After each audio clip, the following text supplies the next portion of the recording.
Mariah Carey saying she felt shut out by the Grammys stopped people cold for one reason. That's not how we think of Mariah Carey.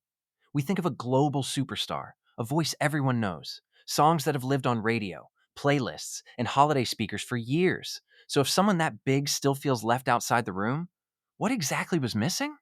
That's the part people can miss. Shut out doesn't mean she's saying she had no success, or no hits, or no audience.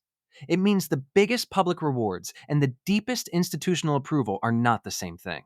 You can have the sold out image, the unmistakable catalog, the records people sing back word for word, and still feel like the music establishment is looking past something essential, which is where her comment gets more revealing than it first sounds. Because the real sting wasn't just about trophies sitting on a shelf.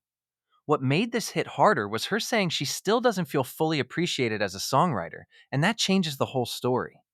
Now, we're not just talking about a celebrity feeling overlooked. We're talking about authorship, about who gets seen as the actual architect behind the music, about whether a woman can dominate culture and still have people underrate the fact that she wrote some of the biggest records in music history, which is a very different wound.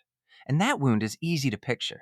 The public often sees the finished image first: the voice, the glamour, the famous face attached to the song. But songwriting happens in a quieter place. It's the blank page, the line that suddenly clicks, the melody that survives after trends die off. And when Mariah points to that part of her work, she's basically saying the most important layer of her legacy still hasn't been fully read for what it is. That's why her comment didn't land like simple frustration. It landed like someone pulling back a curtain and showing that even at the highest level, creative labor can still disappear behind celebrity. And that's also why the timing matters now more than it might have years ago.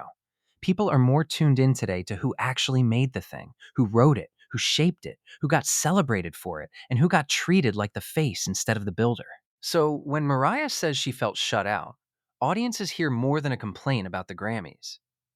They hear a larger argument about legacy itself, because we're in a moment where a lot of people are rechecking old assumptions and asking whether major institutions were really rewarding artistic ownership, or just rewarding the version of greatness they were most comfortable recognizing. That tension is what makes this bigger than Mariah Carey alone. The Grammys carry prestige, and prestige matters because it tells the culture what counts as serious, lasting, worthy work. But public legacy works differently.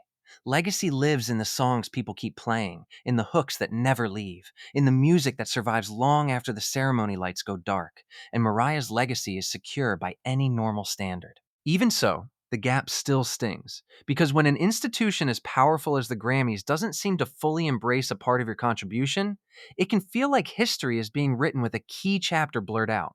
So the real question isn't whether Mariah Carey needed the Grammys to become Mariah Carey. She didn't. The question is what the Grammys are actually rewarding when an artist this massive, this culturally embedded, still comes away feeling underappreciated as a songwriter. That's why her admission matters now. It turns a celebrity headline into a test of how recognition gets assigned, whose creative ownership gets remembered, and whether institutions are as good at spotting authorship as audiences are at spotting greatness. And if you've ever felt that split between being celebrated for the surface and overlooked for the work underneath, hit like and tell me this. Did the Grammys fail to recognize Mariah Carey fairly?